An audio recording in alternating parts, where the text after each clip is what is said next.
Busy or still? Whatever. Busy. Hello everybody, welcome to the Frontline Club. Thank you for coming this evening.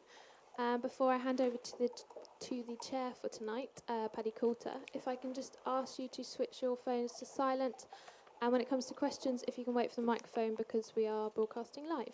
So over to Paddy. Okay, welcome to this debate, which is part of the Why Poverty event, which I guess most of you will have picked up in some way. This session is on covering poverty in an indifferent world. And the format of it really will be that we've got a panel who've got something to say. They've got quite a rich experience from different perspectives. We'll have a little bit of a debate because I don't expect, although these four have never met before until this evening, I can't imagine they can all agree. And then we'll open it up for Q&A and discussion. I think, Millicent, you said we could go on to about 9. About 9? 8:30. Okay, 8:30. Let me just introduce myself briefly. My day job, I work in communications for Oxford Poverty and Human Development Initiative, which is a project in Oxford University's Department of International Development. But I've only got one foot in the academy. I have another life in media. And when, for the purpose of this debate tonight, in the 1980s, I was head of media for Oxfam. So I need to make that in full disclosure here. And in a way, the origins of this, for some of us anyway, were in the 1980s with the Ethiopian famine, where the media coverage seemed to galvanize a generation, and those images were extremely powerful. Now, there's been a lot of subsequent criticism of Live Aid, but actually, I don't think that capacity to move a generation has, in fact, been emulated since. And one of the things that we really want to discuss tonight is how far can we reinvigorate the debate and campaigning around poverty. And to do that, here is your panel. On my immediate left is Paul Vallely. Paul is now the associate editor of the Independent newspaper, but actually back in the 80s, he was working with the Times, and he was really one of the very few journalists, in my experience, who got off the main tarmac and actually went where the famine was less televised, but to really the heart of the poverty in highland Ethiopia. For his pains, he got slung out of the country and was nominated Enemy of the Revolution by Mengistu's government, a badge which I imagine he's very proud of. Since then, he's written books, but then so have other people on the panel. His main claim to fame is that he ghost wrote Geldof's Is That It? For a flat fee, I think, and not any kind of, so he didn't make any profits out of that one. I think also in the interest of full disclosure, he has an involvement with NGOs. I think you were chairman of Tradecraft at one point, is that right? Yeah. And various other NGOs. To his left is Andrew Hogg. Andrew is either a poacher turned gamekeeper or a gamekeeper turned poacher, depending, because he's now news editor for Christian Aid, but in a former life, he was news editor for both the Observer and the Sunday Times, although not at the same time. He's also got a wealth of journalistic experience. He's been a Sunday Times reporter in Africa and also in the Middle East. And he came to Christian Aid from the the Medical Foundation for the Care of Victims of Torture, where he was their press officer. Now called Freedom from Torture. Yeah. Freedom from Torture, right, I didn't know that. And to his left is Jamie Drummond, who also in a previous life worked at Christian Aid, but actually set up with Bono the One campaign, which is a grassroots campaign fighting poverty and preventable disease.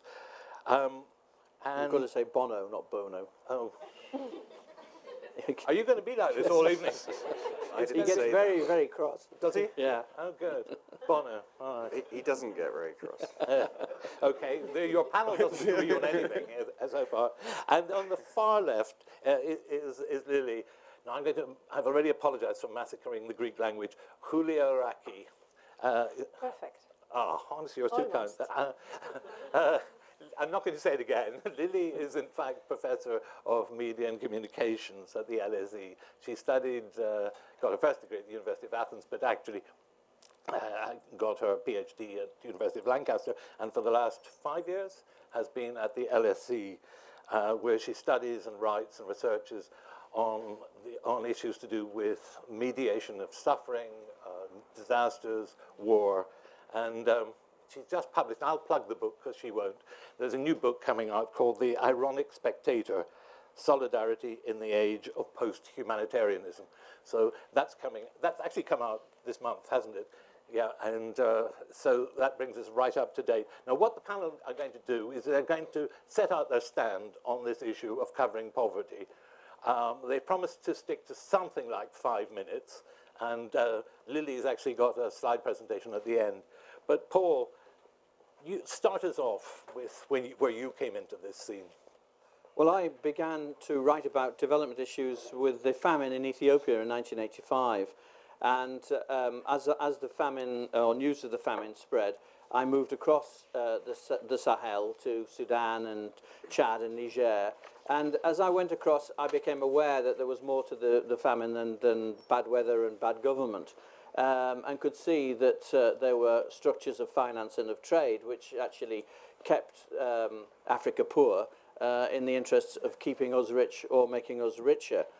And rather naively, I thought that all that had to be done was to explain and expose this truth, and that public indignation would do the rest. And since then, of course, I've come to realise that the politics of poverty is rather different. The media have got a particular problem, that is that the whole structure of news values, which is centred around events rather than situations, and sensations rather than explanations, and symptoms rather than causes. That's how we do news. There's a kind of insatiable thirst for novelty. So having done starving people this week, you can't do starving people next week. You've got to do how the aid's going astray, or how the government is corrupt, or whatever.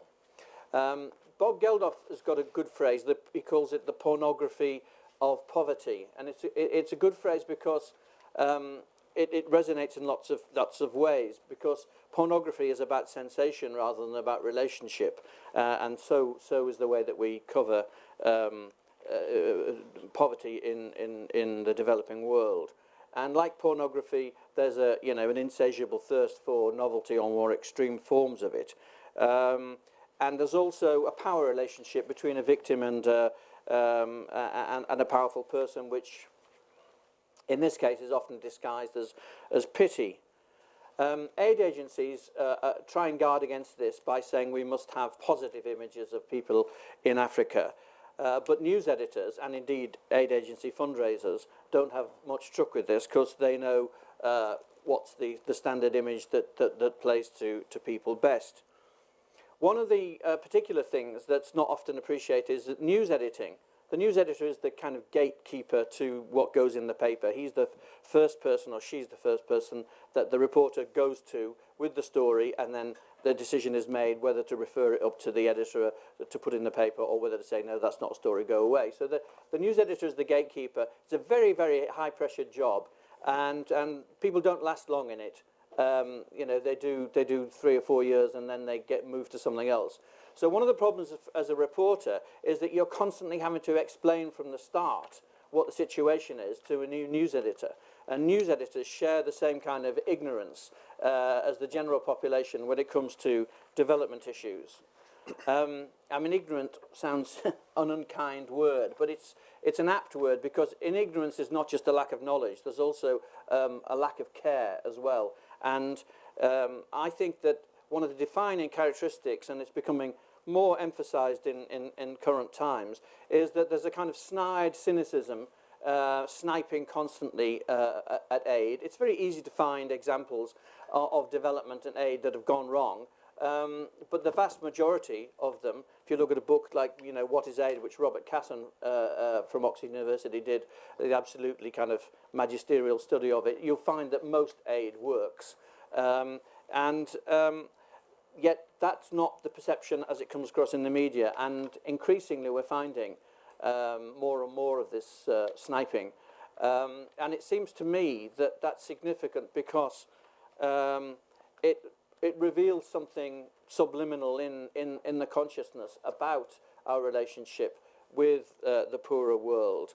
And it is that we have to somehow financially, psychologically, emotionally justify our relationship, which is either indifferent or resistant or hostile or exploitative.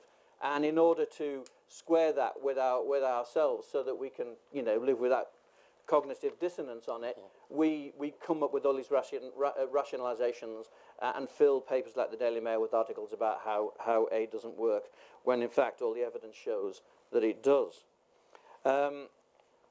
My personal, to round off, my personal journey was that I concluded that journalism couldn't deliver enough, not on its own. And so when I came back, I wrote for 5 years for the Times about this, and eventually the editor got fed up of me and decided I'd become obsessive and sent me to New York. He thought that was the place that was the biggest contrast to Africa. He forgot the UN is in New York. But eventually I decided there were things you couldn't do through journalism. So as Paddy said, I got involved in aid agencies. I chaired Tradecraft because I thought that trade was a key issue early on. A Skillshare organisation called Progressio, and I worked for the past 2 decades or more with Geldof, worked with him on the Commission for Africa, helped Bono to do the lobbying which Jamie did much more of. He can tell you about that at Glen Eagles. And although Glen Eagles didn't deliver all the promises that it made, and it was pretty much an abject failure when it came to trade, it still means, there are 40 million kids in school who wouldn't have been if it hadn't been for Glen Eagles. There's 6 million people on antiretrovirals who would be dying of AIDS without Glen Eagles. There are 8 countries in Africa where malaria has been halved because of Glen Eagles, and there are 1,700 kids who would have died every day of a preventable disease who have not now died. So journalism couldn't have delivered that. But I think journalism in tandem with that has still got a role to play, but it's increasingly difficult to get space in a newspaper to write about that because there is this kind of resistance that I spoke about earlier. Thanks, Paul. And I've got a great deal of sympathy with what Paul said on many different levels. What I would say, though, is that having served as a news editor for a number of years, that is the environment that I am dealing with on a daily basis now.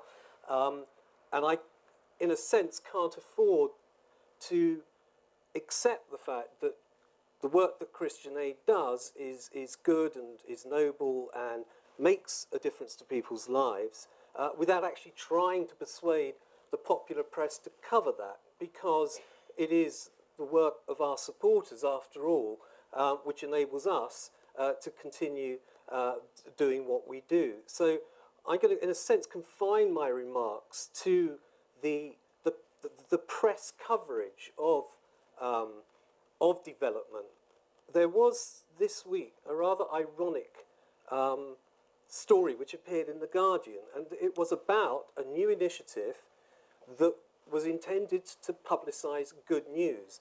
The irony was that that story appeared in a special supplement that was headed International Development, thereby proving the real fundamental difficulty of getting the media to cover good news stories. We spend a lot of time helping communities become disaster resistant, and we have in southern India, for instance, put a lot of work into helping communities withstand the next typhoon.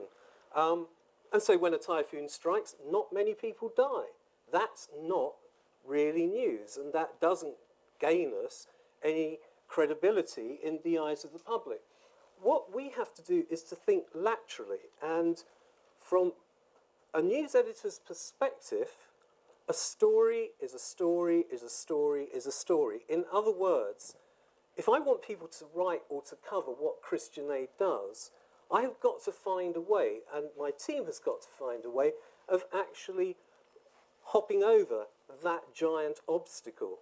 If you accept, and I can argue about this till the cows come home, that the basis of all news is conflict, then I would take you one step further and say I don't mean simply conflict between warring parties, I mean conflict of ideas. It's that kind of conflict that we concentrate on in terms of trying to get coverage. Now, it's not, at the moment, touch wood, an uphill struggle.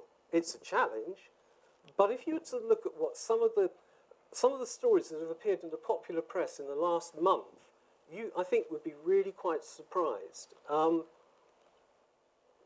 Economist, a bastion of exceptionalism at the best of times, devoted 3 pages recently to the work of NGOs in Bangladesh and the difference that those NGOs had made there, particularly through microfinance initiatives.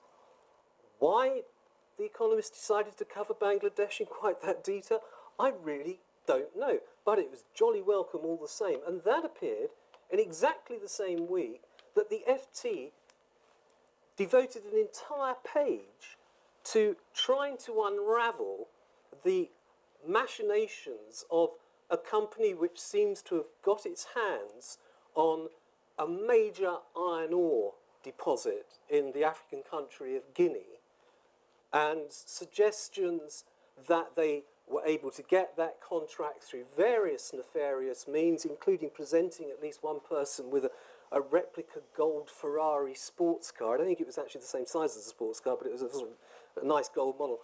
All this appeared in the Financial Times. It was brilliant, because this is exactly what we at Christian Aid have been trying to concentrate on, trying to show that actually the kind of behaviour that the extractive industries in particular have hitherto been able to get away with in a number of poorer developing countries is at last being challenged and noted.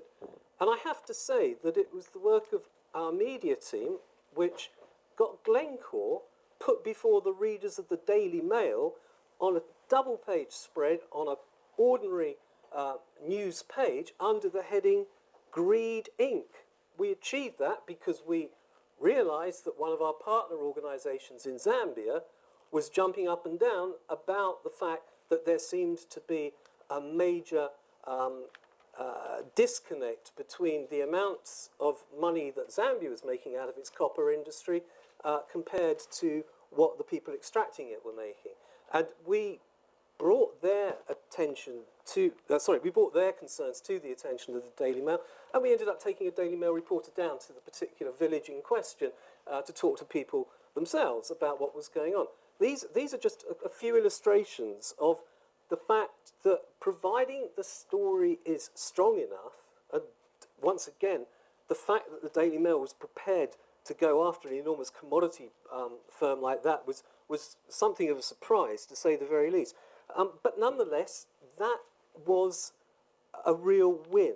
I have every sympathy with what Paul was saying about getting people to talk about the structural causes of poverty. But in terms of getting people to address that poverty when it's presented in terms that they can understand, at the moment, the door seems to be further open than it is closed. And I'll just finish with one prediction, if you like. Hunger, food. The price of food in the next few months, if you believe what a particular Dutch bank claims, and it hasn't been challenged as far as I can see by very many people, you're going to see food going up 15% globally. That's the result of the drought in the US, poor harvests in South America and Russia. The fact that those poor harvests took place means that animal feed is now much more expensive. So this is going to have a knock-on effect globally. Doesn't matter enormously to the people living in mansions close to this building, perhaps, but if you're a member of the urban poor in a developing country, perhaps spending as much as 80% of what you manage to make a day on food, then it's obviously going to have a considerable impact. In the months ahead, you are going to see a number of NGOs in this country really trying to get the media to tackle this issue, that there is enough food to go around, but it's not getting to the right people. So call me back in a year and we'll see whether that was a success or not. Call him back, Millicent, in a year. Jimmy. Thanks. And I'm going to try and explain a little bit sort of the world, at least as I've learned it, I think, to be through some of the campaigns we've worked on, in which media and popular culture has played a part, but it was only a part. And these other things that we did were very important. And if you don't understand those other things, the media stuff gets out of control and sort of and becomes the story of itself. And I'll come back to that. I call them the 5 Ps. And the first P is, and they're largely quite dull. The first P is about policy. You've got to have, if you're trying to do something and change something in the world, you need a good idea that is evidence-based, peer-reviewed. That's boring, but it's good policy. You need to have good, smart political strategies. Usually that means you've got to be prepared to talk to people you do not like and do not agree with on the other side of the political aisle, or maybe on the other side of the political aisle on the other side of the Atlantic. If you really want to get something big done in the world, you can't just talk to your friends and people who politically agree with you. You've got to build broad coalitions and big tents. You've got to have ideas that use, you've got to be pragmatic. As you get moving, you've got to take small steps. And you've got to also use popular culture. And by that I mean in the broadest sense. It might not be just an amazing article you've read when you were 13-year-old by Paul Vallely, which happened to me. It might also be an item of clothing someone's wearing or some music you're listening to.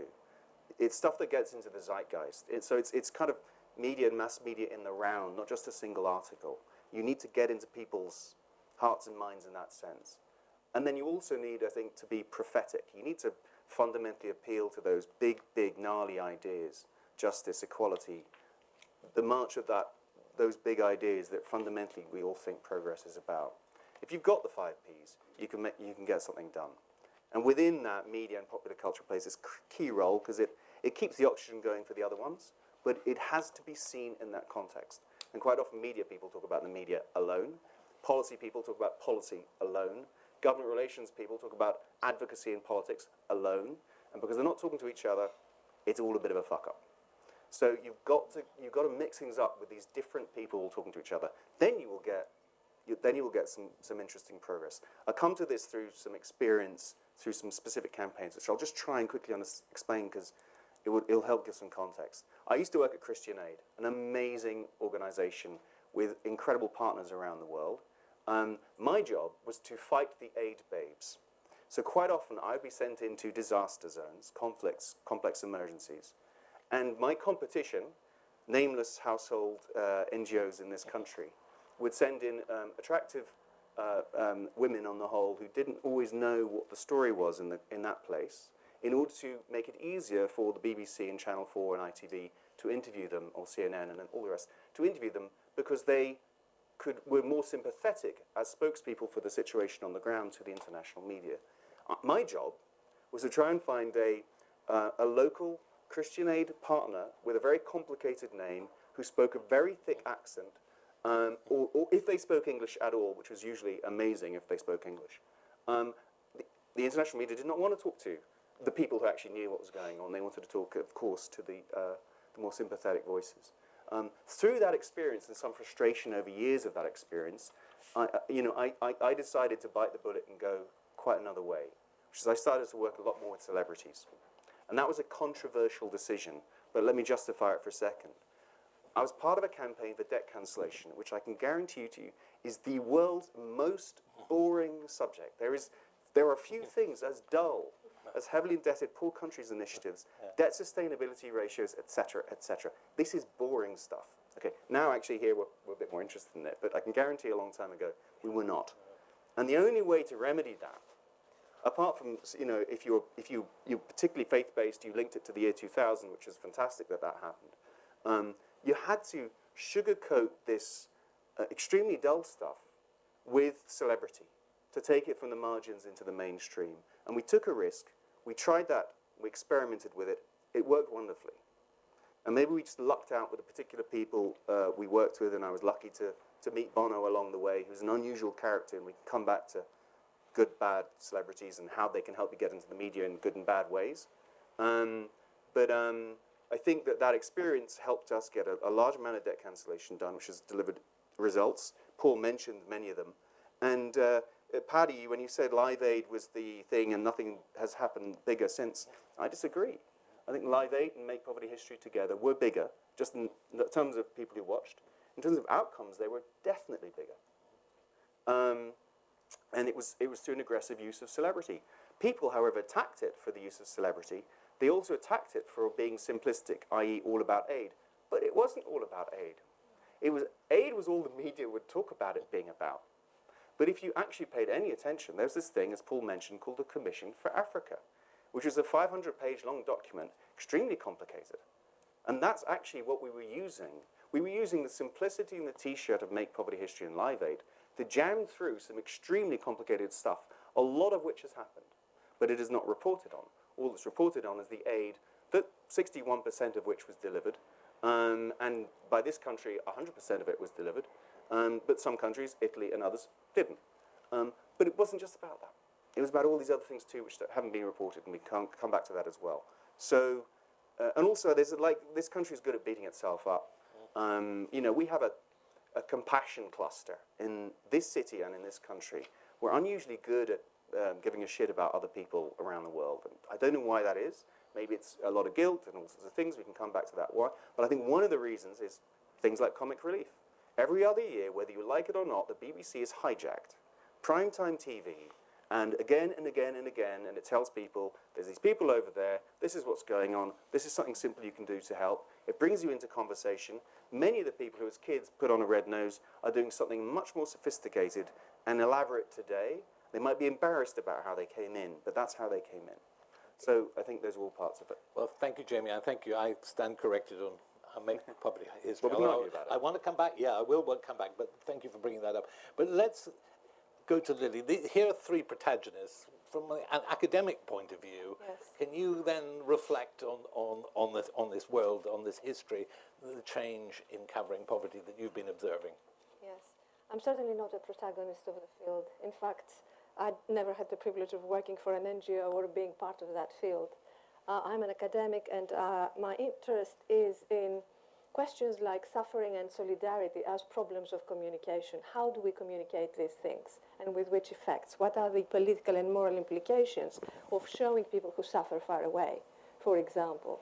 Or solidarity is an incredibly complex and historically charged concept. How have representations of solidarity changed in our culture?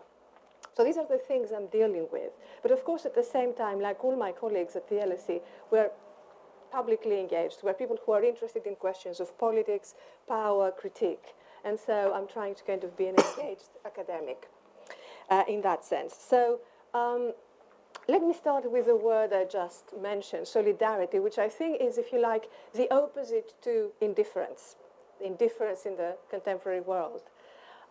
Solidarity used to be a key word in the moral imagination of the 20th century. Different forms of solidarity animated public action during that century. And here is one of them. This is what we might call the solidarity of revolution.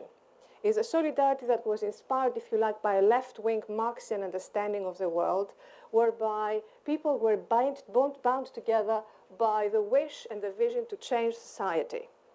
And here is, of course, a quintessential example of that in the 20th century, or one of them, which is the civil war in Spain brought in masses of international brigades to fight against the fascists with the Spanish Republicans.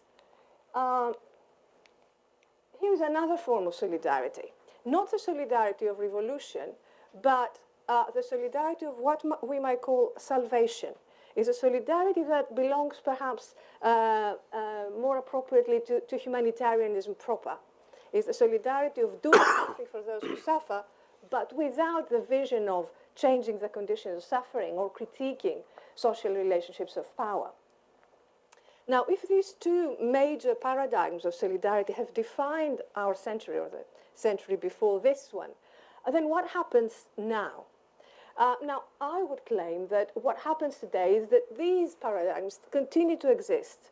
Perhaps they've withered away somehow, and definitely a revolution is not what it used to be, but we have the Occupy movement, and in terms of humanitarianism, of course, the blooming of the aid and development field that has brought in new ideas about how we can help distant others. But what I wanted to draw attention to today, and what I'm doing in the Ironic Spectator that was just mentioned earlier, is actually a new form of solidarity, a new paradigm of solidarity, if you like, that is quite contemporary. It comes with this century. It wasn't there before that, at least not to that extent or scale. And it is expressed like this. Well, celebrities, of course, were always there in the UN, but not in the scale and depth and penetration that they have now, particularly after the Millennium Goals and the way in which they spearheaded the communication strategies of the UN. So here we have a beautiful celebrity, not only beautiful on the outside, but also beautiful on the inside. She's helping other people. Here we've got an Action Aid campaign called Welcome to the Happy Bubble, where you feel good by doing good things, and therefore your kind of altruism or solidarity towards vulnerable others, towards distant others, is being gratified. Now, I think, my work, at least the contemporary work I'm doing now on solidarity, is actually dealing with that form of solidarity. As I said, it's not the only one, but it is emerging and it becomes very significant. And I'm calling that form of solidarity post-humanitarian solidarity. Why? Because it seems to be moving beyond the solidarities of revolution. It doesn't have that vision for changing society, and it seems to be moving also beyond the solidarity of salvation, in the sense that it doesn't come back to vulnerable others and ignite, if you like, feelings of benevolence or tender-heartedness towards them, do good to them. It's about us. It's about how do we feel good, and by feeling good, we're also contributing to other people's well-being. Now, before I end, sorry, I just wanted to say just three major, so that's the happy bubble there, never mind. Just three major, this is another example from the Be Humankind appeal of Oxfam. Perhaps some of you have seen it. One of the key features of this, as well as the previous one, is that no distant sufferers are being portrayed in these campaigns. The others are completely left outside. The message is between us and the brand of the humanitarian organization that is putting it forward. Now, three of the factors that I think have contributed to the rise of that, and some of them have already been mentioned, is first of all, the fall of the grand narratives. Revolution and salvation have been somewhat discredited.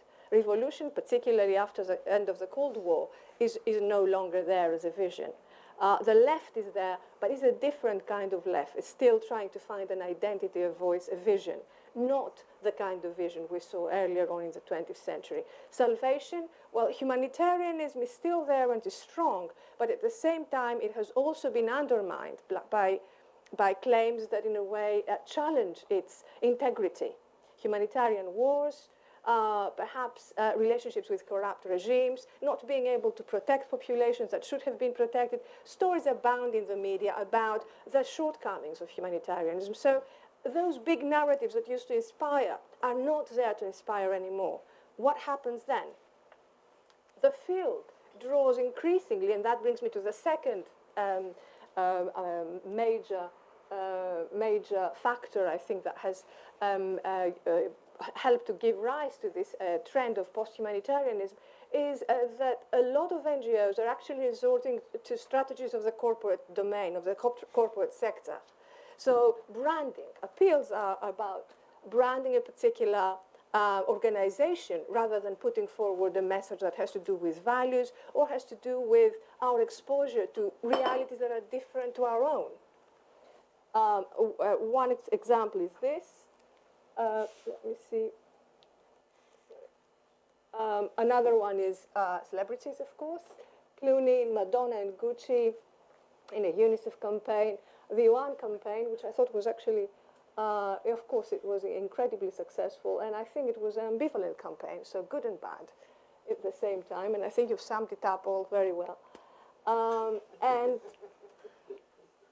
And again, apart from the kind of corporatization of the field, the increased use of celebrities, the branding of particular agencies, it comes a third major factor, which is the rise of the new media.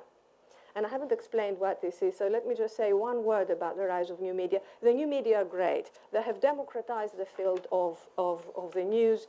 They have brought in voices of ordinary people into creating news narratives. They have certainly expanded our horizon of what is the newsworthy.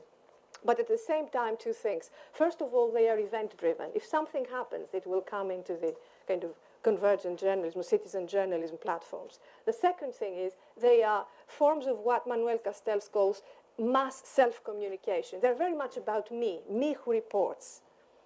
And therefore, one of the things that recent research has shown in relation to, for example, communicating distant disasters, disaster news, is that the live blogs of major news organizations may be reporting, for example, on the Haiti earthquake, like this one, which comes from the from the BBC, on the first day of the earthquake in January 13, 2010.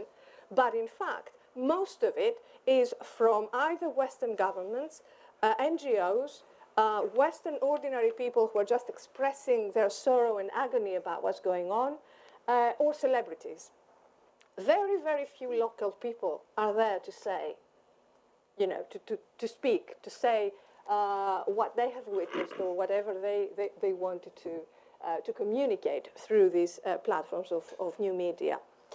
So just to round up, so this was, how do we go back? That was an important slide. Oh, yes, that's your new book.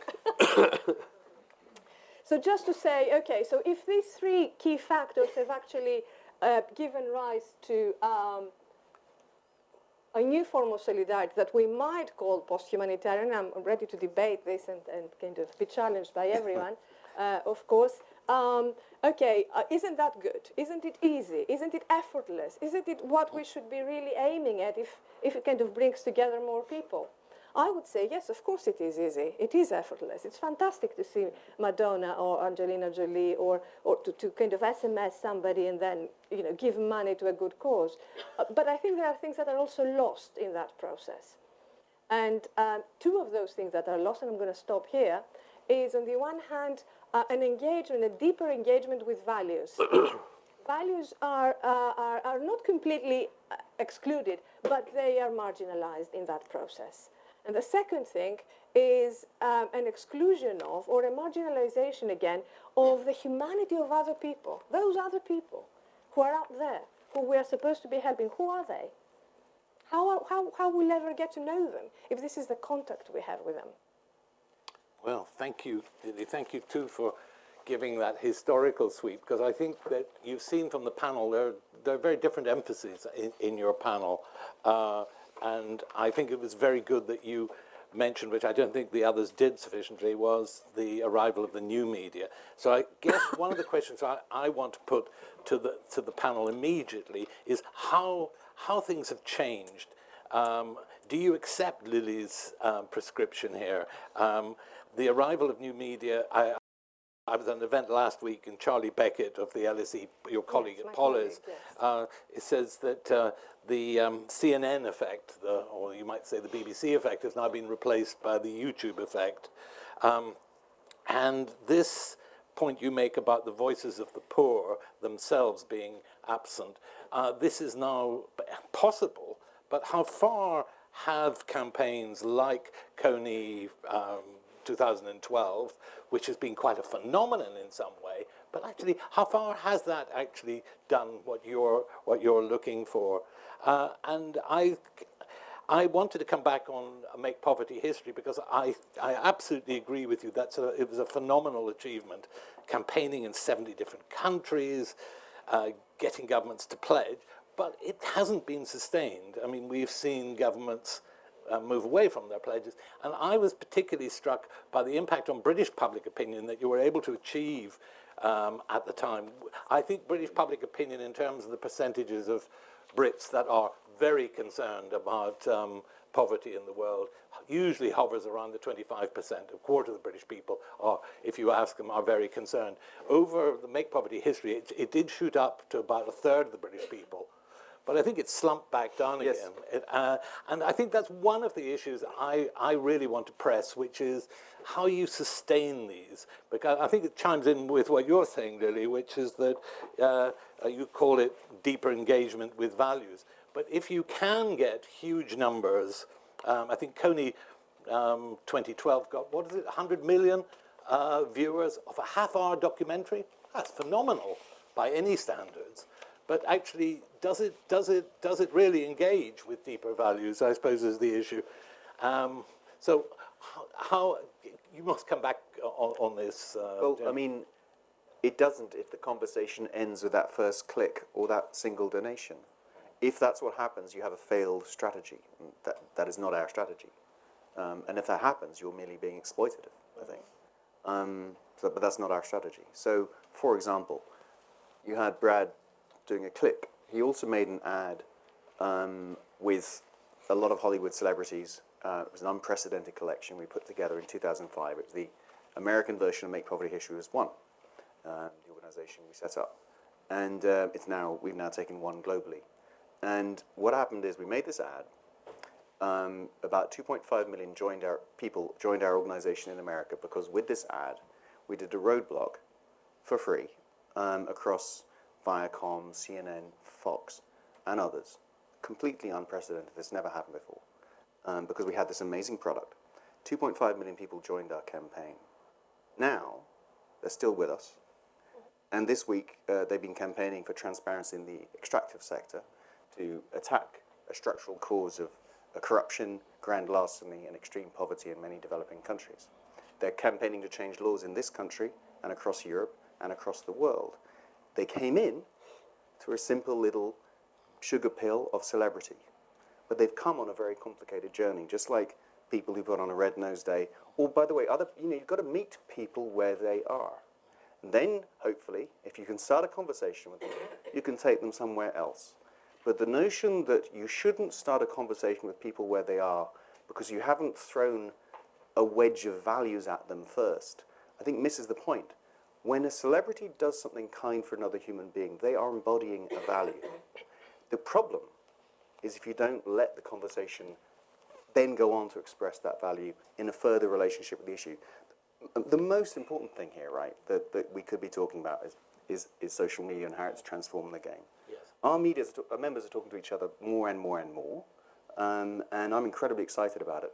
The thing that I'm most excited about, which will transform this field dramatically when we can crack it, but it has not yet been cracked, is when our members in Middle America or Middle Germany or Middle England, Birmingham, who stood around the G8 summit in Birmingham or stood around the G8 summit in Glen Eagles, can now talk to the people they've been trying to help in sub-Saharan Africa, for example.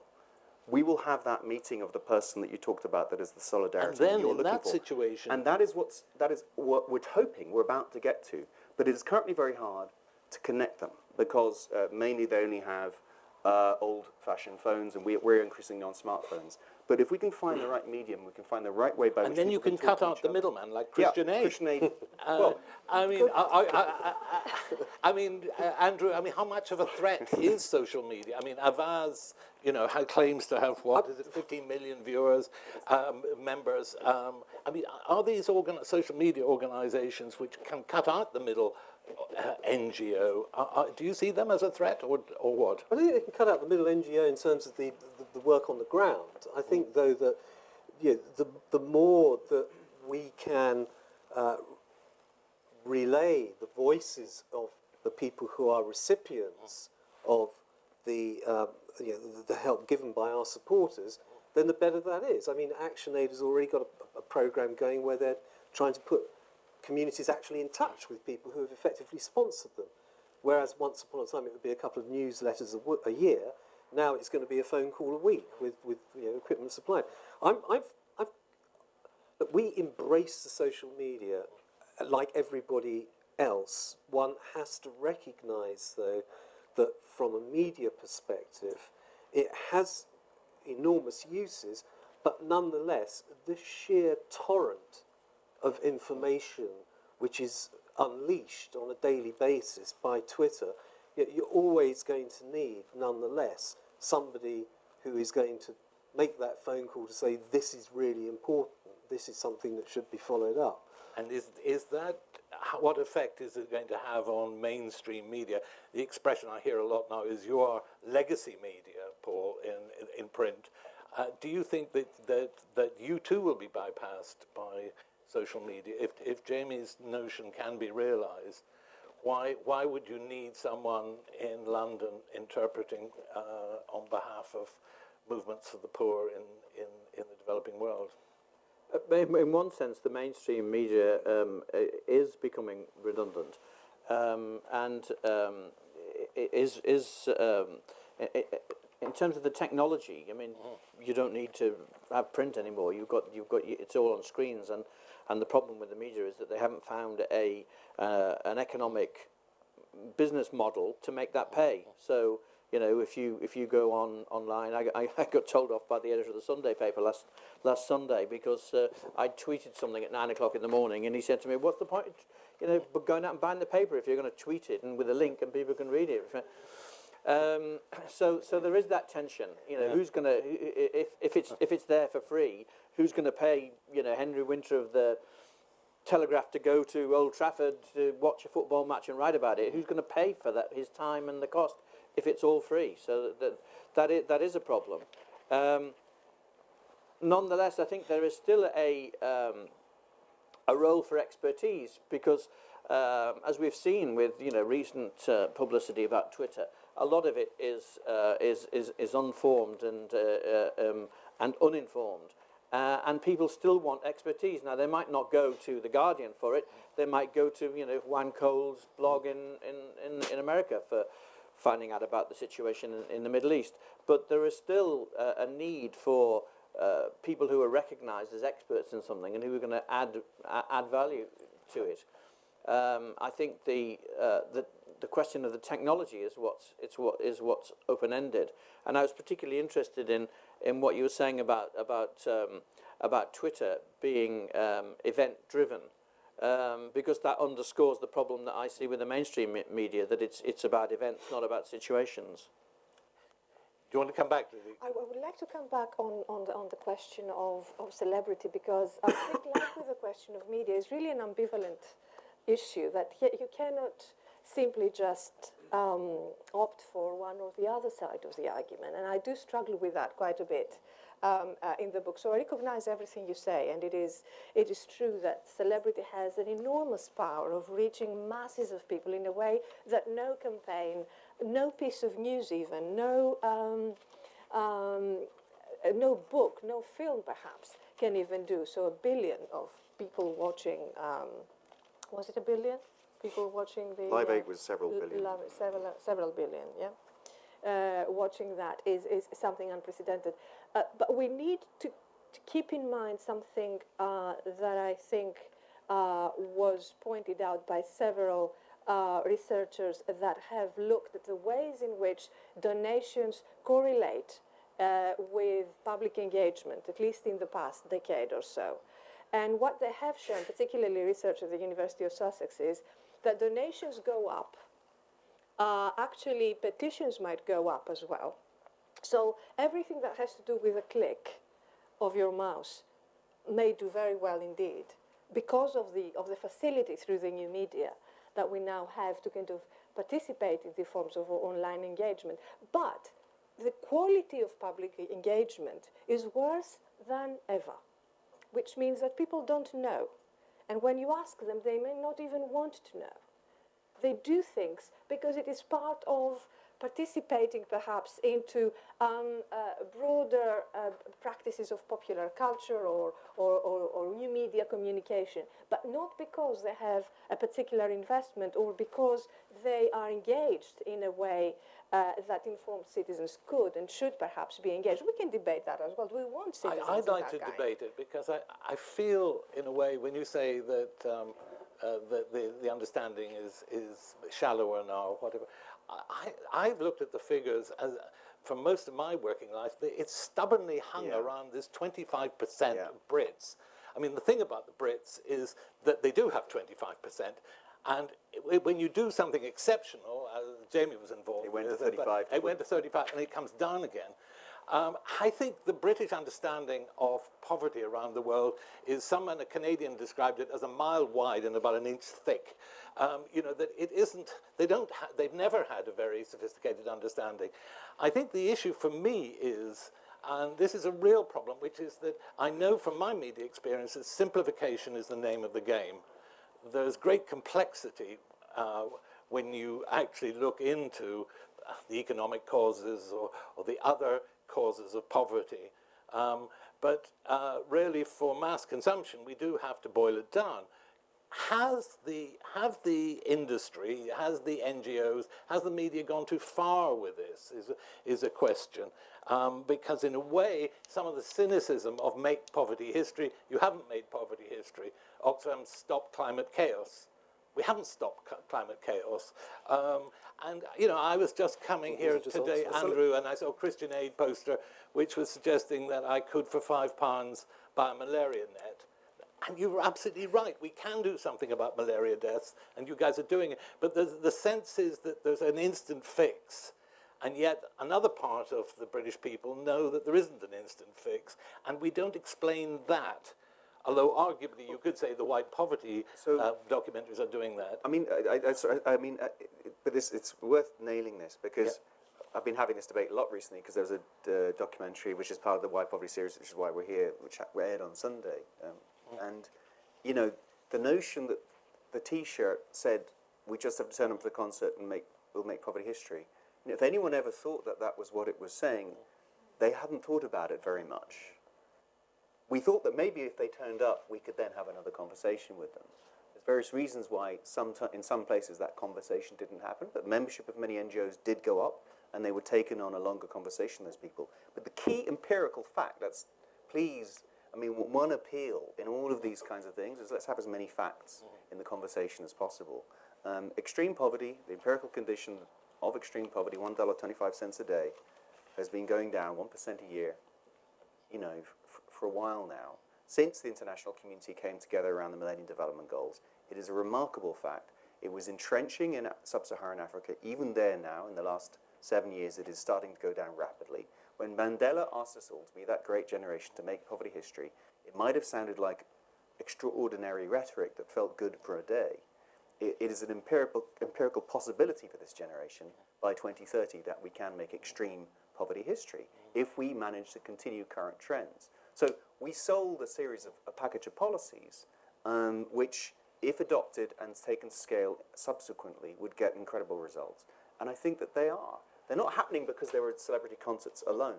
Okay, it was one key factor, and I mentioned the 5 Ps, and all of those things are important. And above all, it's amazing leadership in developing countries that's getting these results. We only ever hoped to support their efforts, but I think that support is getting results. Great. I think there are three different levels of perception here. There's the people who understand that when you say make poverty history, that it's a kind of metaphor, and that they understand that is an iterative process, and you have to turn up each day and fight the next round of the battle with the political leaders or whatever. And the parallel I always use with that is it's a bit like saying, you know, why do we need lunch today? We had lunch yesterday. A lot of people understand that. Then there's a large raft of people who are thinking about it shallowly and who are open to persuasion or manipulation from either side. And this is my big beef, is that there is a cynical group of people who know quite well that nobody could make poverty history by buying a T-shirt, but they make political capital out of it because either consciously or subconsciously they feel they want to defend the status quo, which includes them not having to take any kind of responsibility for the fact that they're in an exploitative relationship with a lot of the other people in the world, and they are actually manipulating in a very cynical way the whole debate. So.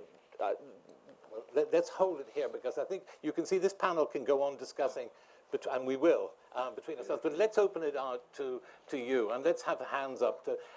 Could you say who you are, and if you have an affiliation, do let us know. Okay. Hi, my name's Alice Klein. I've just founded a new organisation with a friend of mine who's also a former journalist called Radar Media Development. And going back to what some of you have been saying about getting voices up from the ground, we basically train citizen journalists in the countries that we're talking about to be able to report themselves. So we just had some reporting on the Sierra Leone election.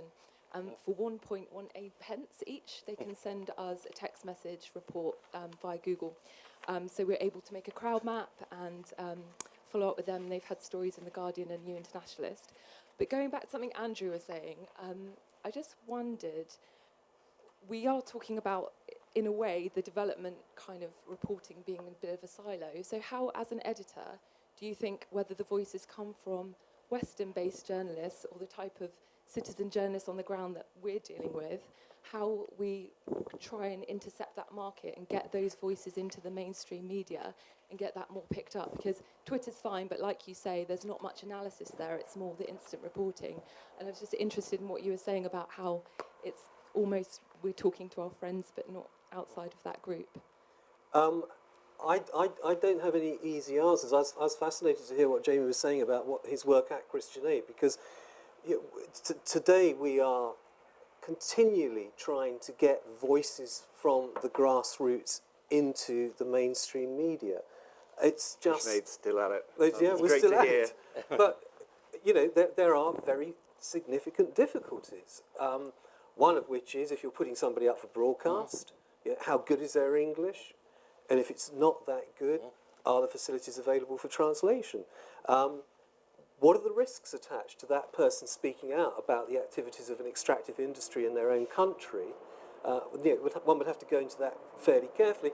And also, what potentially is the political context in which somebody has decided to whistleblow or to speak out?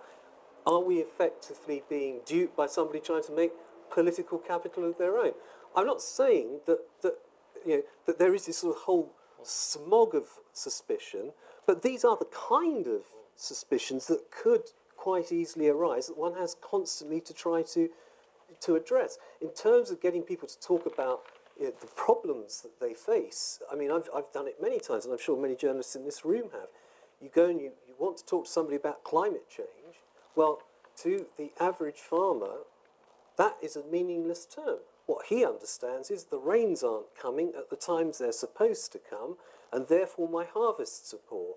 But ask him to go beyond that, you're not going to get very far. At least I haven't in my limited experience like that. But nonetheless, we, along with other agencies, constantly try to bring people up and put them in front of the media to get those voices heard.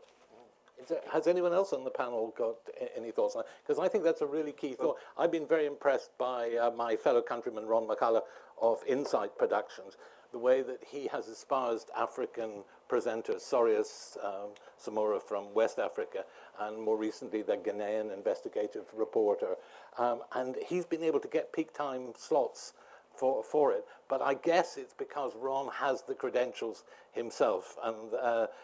But once that's been achieved, Sorius has been able to, I mean, I can, in my mind, I can still see him in Ethiopia sharing a tukul with an Ethiopian peasant, and we got a quality of experience of what it's like to be extremely poor from that you just simply wouldn't if you had, Michael Buerk or anyone else, however professionally good.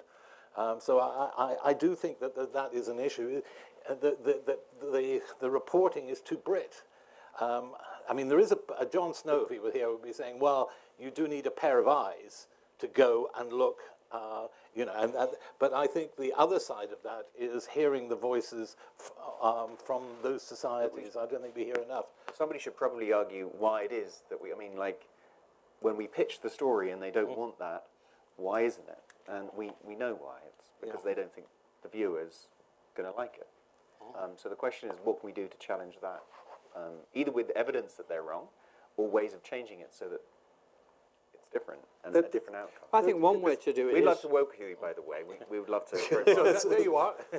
Paul? One way is what Geldof did at Live Aid. He brought a woman out on the stage who was an ordinary Ethiopian who nearly died in the picture which people had seen 25 years before, and she came out and she was focused upon because Madonna kissed her and because she stood next to Geldof, and because so if you can actually convince the celebrities that they need to authenticate their own advocacy by having somebody like that with them, then they will be photographed and taken notice of more. Can I just make one last point on this? And Yeah, that and is, then I want to bring in Lily. yeah, the news isn't all bad. If you get up at the unearthly hour that I do each morning, you listen to time's the World that, Andy? Service, 5 o'clock. God. Listen to the World Service. Up until 2 months ago, they had a programme on that was called The World Today, and it was absolute standard BBC fare, reports from charities about how badly various African countries were doing on health, etc., etc. That has just been swept away. There is now a programme called Newsday, and that is a magazine programme aimed effectively at the emerging middle classes in Africa, and it is a programme which the voices of the African are heard loud and clear, much more than was ever the case before. Lily? Yeah, just to say that the new media, as well as being event-driven, of course, focused on self-mass communication rather than other communication, they can also provide, and that's on the positive side, a very good platform for local voices. But I think what is required for that is the awareness of and a commitment on behalf of major news organizations in the West, and particularly in the UK, to actually give that platform off to those voices. I was thinking particularly of an initiative by The Guardian a few years ago called the Katina Project, which was, I thought very remarkable in terms of the ways in which it kind of gave a platform to a particular village, I think in Nigeria, where It was in Uganda. in Uganda, where people were able to report on their everyday life, local people, but also local NGOs, but people from Guardian readers or reporters, and there was a kind of a multiplicity of voices, if you like, not just of the locals, but including the locals. And what came out of that was no rosy picture, of we can do that or we've done that. It just showed how difficult it is to actually do development and what are the tensions and the contradictions in that. And I would go much more for a representation or a communicative platform that brings these ambivalences and tensions and difficulties forward in terms of communicating solidarity, that kind of more triumphant or visionary mode of the Live Aid type, for example, where you had Madonna and the Survivor, in a way celebrating celebrating something that had happened 20 years ago, as if the problems were about to be solved or were almost solved. And that was, again, something that, was it Bob Geldof who said, trade or debt, 8 out of 10, trade 10 out of 10, 0 out job of done. 10. Well, But trade was 0 out of 10. He said some things. He gave, just providing these kinds of numbers in order to show how much success we have in these issues is beyond simplification.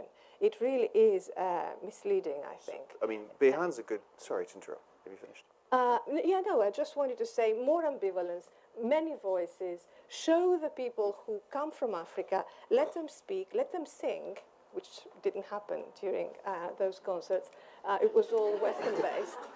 And then we can talk about cosmopolitan, but I cannot feel that I'm a cosmopolitan citizen committed to solidarity to distant others if Madonna sings with me and somebody from Africa is photographed with her. I think there is something missing there, and we need to rethink that. Jamie, you must come back on that, but I'm actually anxious to have to broaden the discussion out. As I said, the panel will argue with itself ad nauseum. Jamie?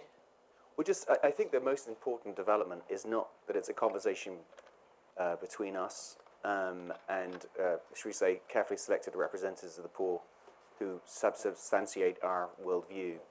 The most important development is fantastic economic growth. We're talking a lot about Africa. It's not the only place where there's development and extreme poverty and crises, but we're seeming to be focused on sub-Saharan Africa. It's done remarkably well this last decade. As a result, there are many, many more people being much more vocal and have the, if you like, power, economic power, to force their voices to be heard. And that is a hugely fantastic development that is the one that's going to change the way this all gets covered, because there's a market there. And then, you know, it just changes the way the media works, it changes the way everything works, it changes the story about Africa. The most refreshing thing that's happened, which had nothing to do with anyone's activism, was, in some ways, the World Cup in South Africa in 2010, and the fantastic coverage that happened around that moment. And there was McKinsey's report that Bob is spending all of his time talking about. It's the only thing Bob can talk about, by the way, is the McKinsey report on the lions of Africa. And he's since set up a fund to invest in them. You know, the story is changing so dramatically, and yet the students of it are talking about something that happened 30 years ago in the mid-80s.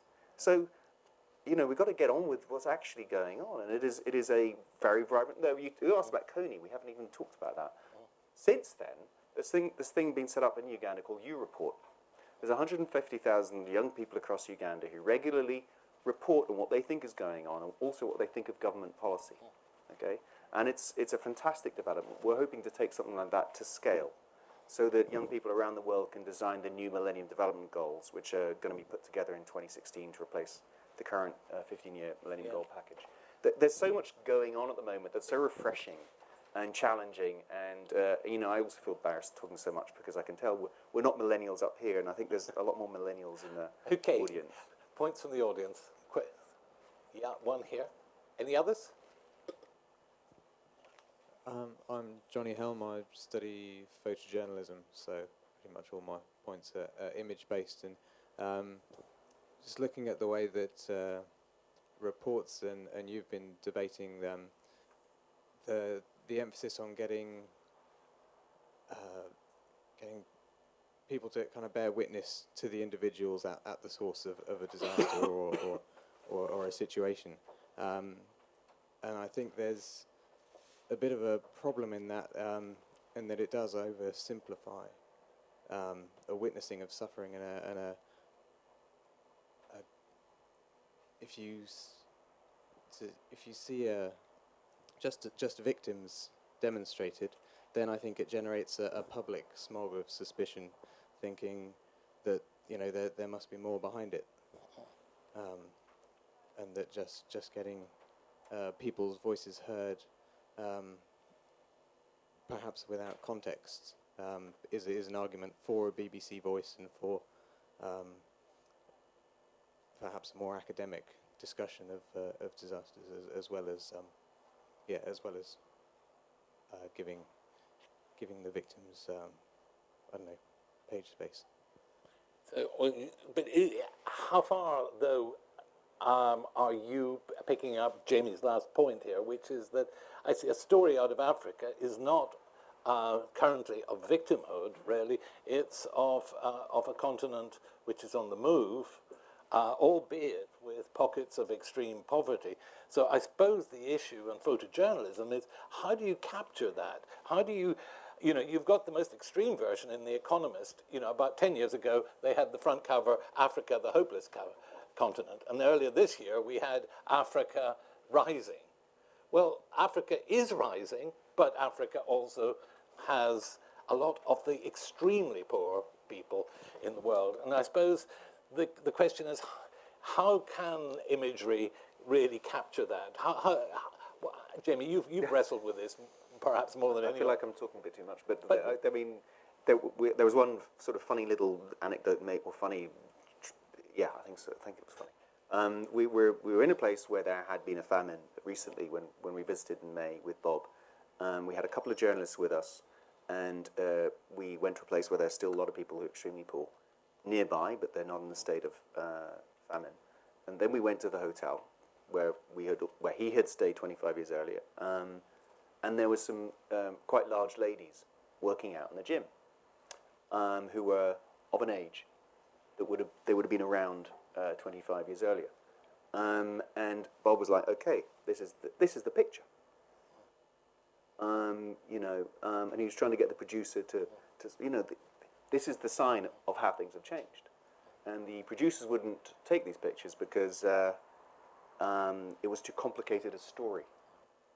It might just look like some people working out somewhere in London. It didn't look like poor Africans, and that's what they had come to film. And so so the facts are, there are portions of Africa which are rising desperately fast, extremely fast, and there's other which are stuck, not rising.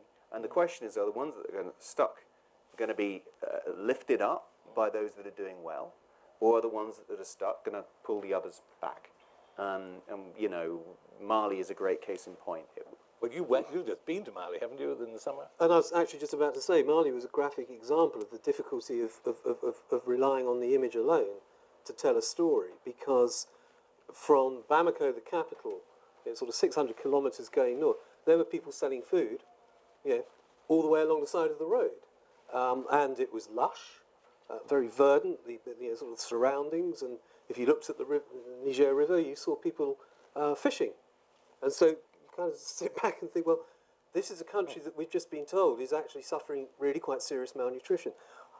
I was able to explain it in print, but to get the picture to go alongside it was not that easy. Because on the one hand, you didn't want to start talking about chronic malnutrition. I saw one emaciated child, but it was quite clear to me very quickly that it was actually a question of poor parenting rather than actually not enough to eat. And so we didn't use that picture. I can't give you an easy answer. I just to finish, I wrote this report 2 years ago about food security, and I searched high and low to try to get a picture that denoted people sort of living in sort of modern day circumstances, and others, their neighbours, scrabbling around just simply to get enough to eat on a daily basis. There are very few pictures like that around, but it's a common. Can I just hold this up for you? There's modern office blocks here with farmers in the foreground. Where is it in? That's in Afghanistan, that particular picture. Paul, have you got something to contribute to this? Yeah, I think that there's an increasing complexity which you see in things like the debate over aid to India. India's got a space program, it's got a Grand Prix, it's got an emerging middle class. Why should we be giving aid to India? But the fact of the matter is there are more poor people in India than there are in the whole of sub-Saharan Africa. So there are now more poor people in middle-income countries than there are in poor countries. That doesn't seem to make sense, but statistically it's the case. So you've got these much more complicated situations, and the selling that story to a news editor is even harder. So the image is the epitome of that problem, but there's a conceptual problem underneath it, and it's like we were talking before we came in about Rwanda. Some people think we should be cutting off aid to Rwanda because of their activity in the Congo on the military front. Other people think, no, there are a lot of poor people in Rwanda. There are some very, very effective aid programs in terms of education, health, and capacity building. We can't just do gesture politics and slap the president on the wrist for human rights violations, and then poor people actually bear the burden of our self-righteousness. So, but that is a complicated debate. And is there a way that you can give a gesture without? It's much more complicated, and it's getting more and more complicated, and that's part of the problem. Okay, some questions here. There's one here and one here. Let's have them both. Just wait for the. Okay, you got the microphone? Yeah. Yeah. My name's Louise. I'm freelance, but I've worked for various NGOs, including Christian Aid. I support the use of celebrities. I myself went to see U2 when I was 15 and became a member of Amnesty because there was a pamphlet, so I totally support that. But one thing that concerns me is that ordinary campaigners could feel that they're not an important part of this fight. And I watched the documentary on Bono. I've forgotten what it's called now. But I got really frustrated. It was like, what about the drop the debt movement. All Well, these- exactly. When I worked for Great, Christian, let's talk Christian about Aid. this. Yeah, and it's like, why weren't they So- credited? And also, I think, you know, probably we need to do more to really show ordinary people that they're an important part of this fight. And obviously, people who are constituents who write to their MPs, you know, I think we really need to make sure that, yes, celebrities are important, but so are ordinary people, and we really need to kind of make that an important point. I hear So now you're Jamie getting is me right. started. But just hold a second. Yeah, sorry, my name's Sandra Kaduri. I'm a communications advisor. I was just thinking about the new media and the fact that now everyone feels they can have an impact somehow, you know, putting their thoughts out there, etc. Can we capitalise on that more? And I was thinking about Bangladesh and this factory that was burned, and the fact that we're buying some of our clothes that come from factories like that. And I actually do want to read more about what companies that I buy clothes from are doing about issues like that and safety in those kinds of factories. So I kind of contest the view that we're not interested enough, and I think there is much more that, you know, the media could be doing to highlight these issues. But basically, could we be making more of this idea that we can now have an impact as individuals in the development world? Okay, quickly, let's go along. Paul. I think the moral of what Jamie said earlier on is clear, and what I hinted at is that these things only work if there are alliances between different groups, and one group can't do it on their own. You know, the Walmart, the fire in Bangladesh, the clothes are made by Walmart. Walmart have just put out a statement saying that the fire and the burning to death of 100 people is troubling. So, I mean, if we can exploit that as a story, we can say something about a situation through an event. So it's a question of being clever in the way that we manipulate news values. It's a question of being clever in the way that we build alliances between celebrities, activists, and I constantly say whenever I give talks on this that it's really important that people understand that according to parts of the media, according to some NGOs, the more kind of idealistic leftist NGOs make out that Gleneagles was and Make Poverty History was a disaster, a waste of time. It was like the Grand Old Duke of York. We marched to the top of the hill and we marched down again and nothing happened. So it's important to say, no, something did happen. And you can list what happened as a result of Gleneagles. You can list what didn't happen, but you can list the things that happened. And you need to say to people, and that happened because of what you did. Time, because the sooner we wake up to the fact that actually we're all involved, that we enjoy a standard of living in this country which has been created off the back of money, of resources that we've taken from elsewhere, and I'm not going into some sort of colonial guilt trip or anything like that, I'm just simply stating it as a fact. And you know, if one recognises that poverty is political, with a small p, it is the result of people's choices. It's the result of systems which have been put in place which have systematically deprived people of whatever they could hopefully hope to make from a natural resource basis or whatever. And as sooner that people accept that, then the more positive the dialogue is likely to be. Jamie? I mean, making summing up points or responding? No, just responding. Okay.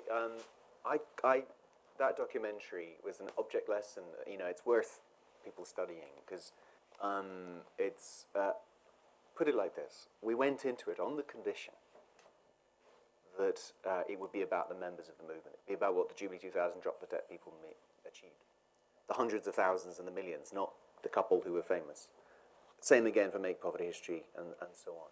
And it was about, and the reason I wanted us to agree to be in the thing was because I wanted those members to get some feedback, because they get so little at scale about what they've achieved, totally agreeing with Paul. And what they tend to get in the name of balanced journalism is, well, we don't know if any of this works, because there's someone over there who thinks it doesn't, therefore we've got to balance out the view of the people who do. Therefore, it's not clear. And that stuff, you know, when there are facts of the matter, they should be analysed and debated. Those people need that feedback. That documentary has yet to be made, and I would love to somehow get that one made. And it's probably not a documentary anymore, though. It's probably a series of short little vignettes, because that's not what works on social media. On social media, you know, I'm optimistic that we can, you know, that the very forces that are disintermediating and breaking up and creating lots of subcultures, can, with the right kind of creativity we haven't quite cracked at the moment, build new constituencies that we haven't yet dreamt of to get things done. Coney was a little snippet of how to do some of it and how not to do some of it. Lily, have you got something to add on this? Yes, well, in terms of new media, yes, I say again, ambivalence and complexity. That is what characterizes our relationship to new media, also in connection to issues of development. I think, on the one hand, we can see unprecedented responses to distant disasters like the Haiti one. On the other hand, we can see how that might again be enclosing that kind of response to communication of the West to the West, rather than bringing together or encompassing those who are actually suffering. So I would say, yes, good, but on the other hand, how can we open that further? With Coney, I would say, for me, it's a quintessential example of post-humanitarian communication, because it didn't really open up the historical political questions around that issue. It just simply put in motion a communicative mechanism, a PR mechanism almost, of people responding to that particular campaign. So, you know, I think it was divorced from key issues that should have been discussed in relation to the deeper questions it was touching on. And that brings me to a broader issue that I think brings us back to celebrity, which is when you bring together new media, popular culture, and questions of solidarity, you've got to be careful how the balance is kept. Because popular culture, particularly contemporary popular culture, which is based on the cult of celebrity, and celebrity is part of those confessional personalities that are about, you know, individual and intimate connections between them and us, could, on the one hand, act as activators of certain public sentiments that might help to let's say, increase donations or react towards big issues of the third world or debt or whatever. But at the same time, they may just leave it there. It may just become a kind of a loop between us and them. And the world is bigger than that. And we should be able to engage with more issues than this. We're now coming towards the end, and I would like to attempt something here. I feel we've had a very rich conversation here, and this can go on. These are really important debates. In fact, this is perhaps the most important debate about how we cover poverty in our lifetime on this planet. And we've had a debate, is it possible for us to move on? I'm going to ask the panel very briefly, because time's running out. There seems to be some areas of agreement here. There seems to be a sense that the stuff that we're dealing with is complicated. It needs to be simplified, but the acceptance of complexity is something I hear different voices here pushing for. I hear something that the voices of the poor are all too easily left out of these discussions, and yet, on the other hand, there's a consensus that social media gives us the potential that we've never had before on that. I've got a feeling there might be a need for some kind of new poverty communications charter, if that's not too grand. It seems that we've got the material.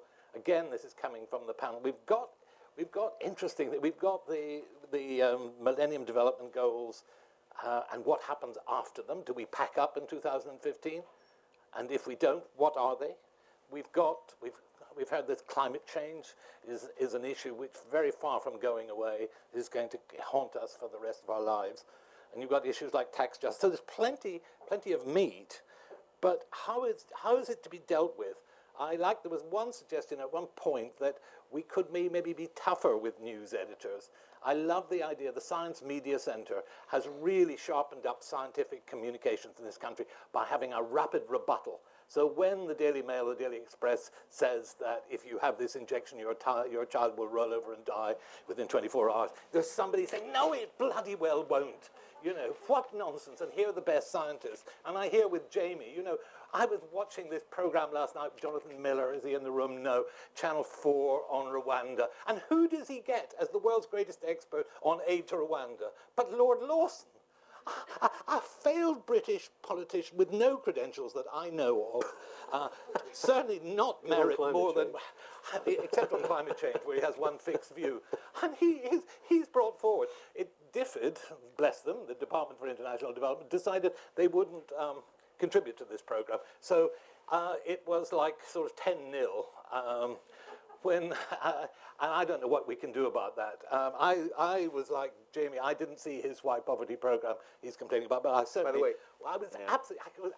Can we just get out of this juvenile sort of? Oh, it's all going down a black hole. It's corrupt. As Paul said, there is here grown-up discussion here, which is if you pull the tube tonight on aid to Rwanda, what about those?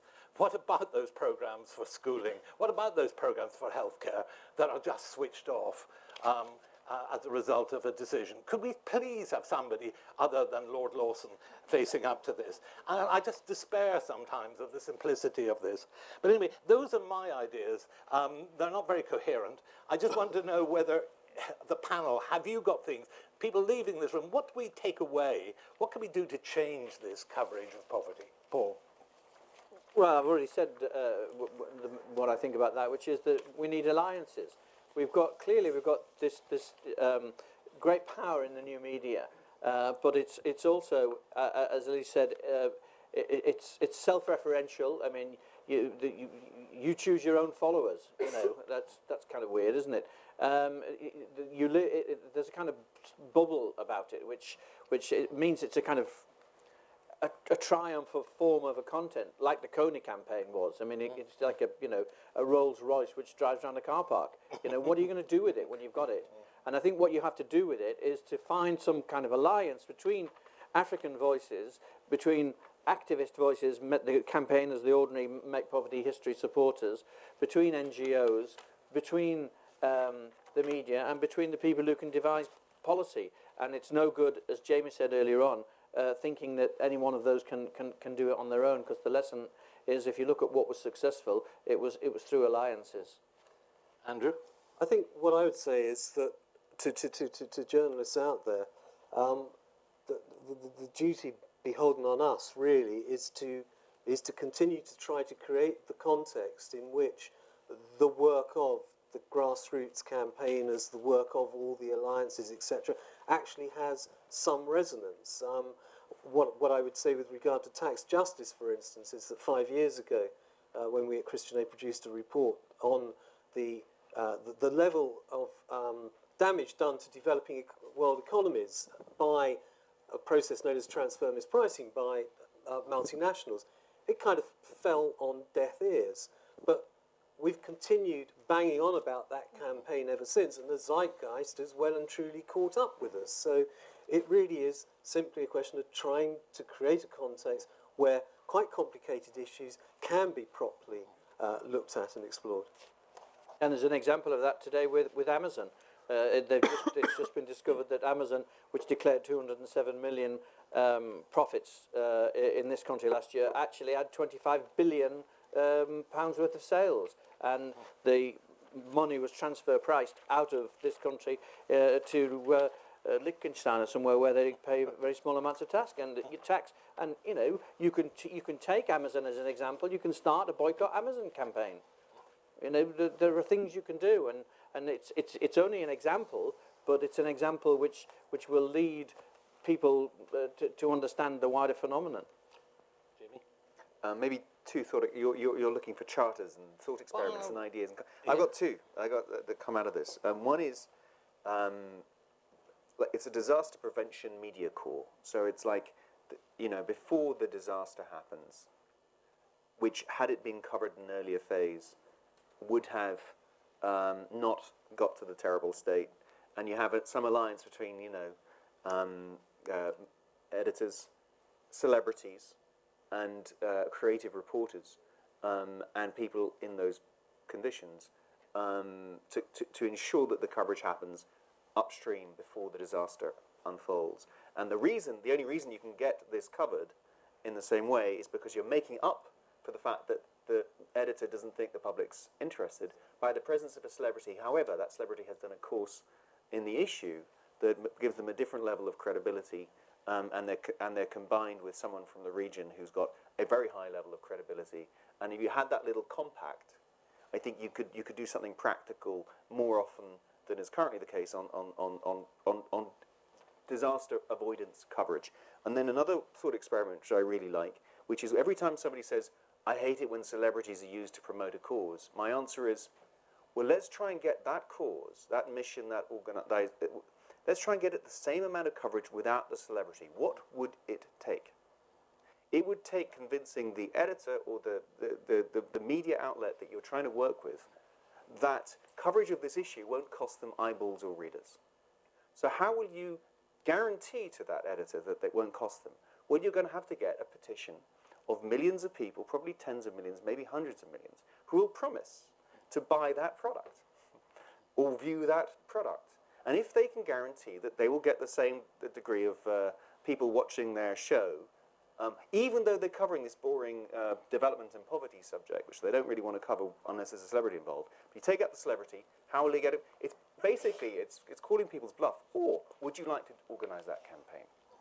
Would you like to do something about this and help us get coverage for these issues without celebrities? Because until we can do that, sometimes we've got to live in the world we live in, we've got to use them. But we'd all like not to. And it is a travesty that we have to revert to them, and we all know that. Ellie, it's a bit unfair to ask academics to come forward with solutions, but... No, I definitely have no solutions to that, but I do have some thoughts. The first one is a caution against the paradigm of post-humanitarian solidarity I shared now, which moves away from others, it moves away from an explicit formulation of the question of why we should be doing what we are doing, and moves away from actually bringing us in contact with those people and who they are, the humanity of those people. So I would like to be able to see something that, even though it doesn't go back to the nostalgia of revolution and salvation, we've passed that, definitely. There are problems there as well that doesn't quite get us stuck into this.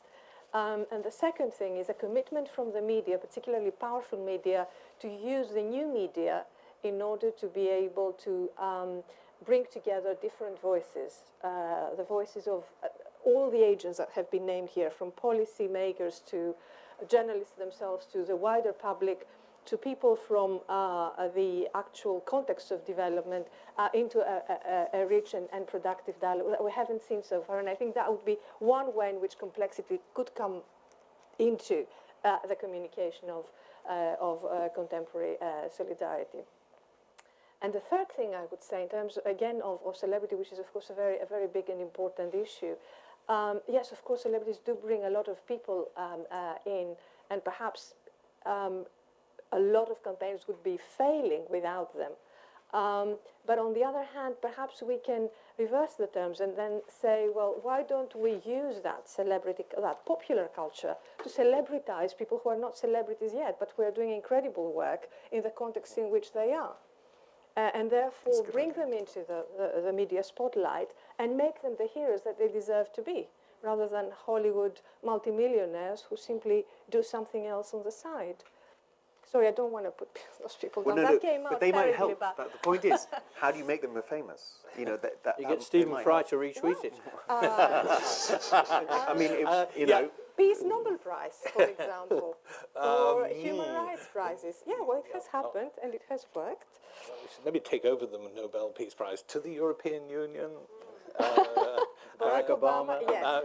Yes, okay. I think on that note, we will draw this to a conclusion, because I think we should show our appreciation of our speakers. Thank you very much for coming. And could I make a plug for, there is a whypoverty.net website, and if you feel moved or you feel you disagree violently with something that's been said, why don't you get on that? Because I think the whole good thing about Why Poverty is that it generates a debate about poverty, and that must be a good thing. Thank you very much. Thank you, Manny.